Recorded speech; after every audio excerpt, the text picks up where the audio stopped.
这是大政府上任了后，嘛是死刑实现了后头一届执行死刑。在野党虽然表示肯定哦，嘛质疑讲时机是真敏感。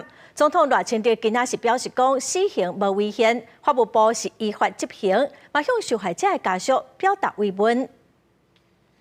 根据司法院宪法法庭的判决，死刑是合宪的，并没有违宪。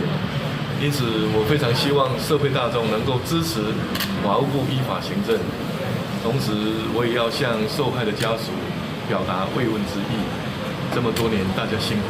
总统赖清德上任了后，当时嘛是死刑实现了后，法务部头一届签准死刑执行命令，将犯下奸杀案、杀死女朋友也甲女朋友妈妈的死刑犯黄仁凯伫10日暗时行刑，只是时间点敏感，互在野党质疑是伫想要转移政治困境。之前他觉得民调上面没有问题的时候，他就不执行死刑，也不让法官判死刑。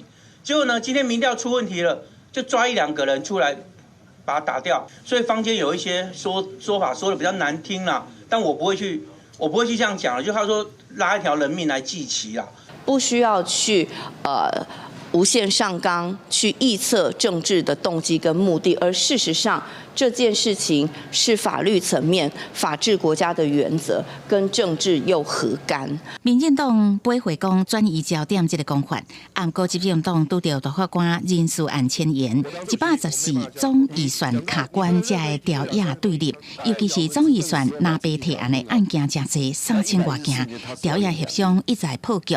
江总透早拜会立法院，烦恼会阻碍经济的发展，冲击产业。国家的预算其实影响到国家永续的发展，这1-2天应该透过大家智慧，应该也可以解决哈。不能来协商，对我们来讲是缘木求鱼啊。你讨论心理，韩国医疗问题之规定，人类国家从哪到？还用什么方式呢？全部把弄保留。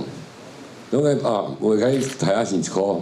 我们必须釜底抽薪，釜底抽薪就发动大罢免。民进党竟然在瘫痪掉了党团协商以后，在干的事情是马上进行铺天盖地的造谣跟抹黑。在野党认为加编预算互人删减，这是真正党的代志。执政党强调，大幅度删除总预算会造成国力会变差，行政院嘛无排除采取救济性的做法。公视新闻采访报道。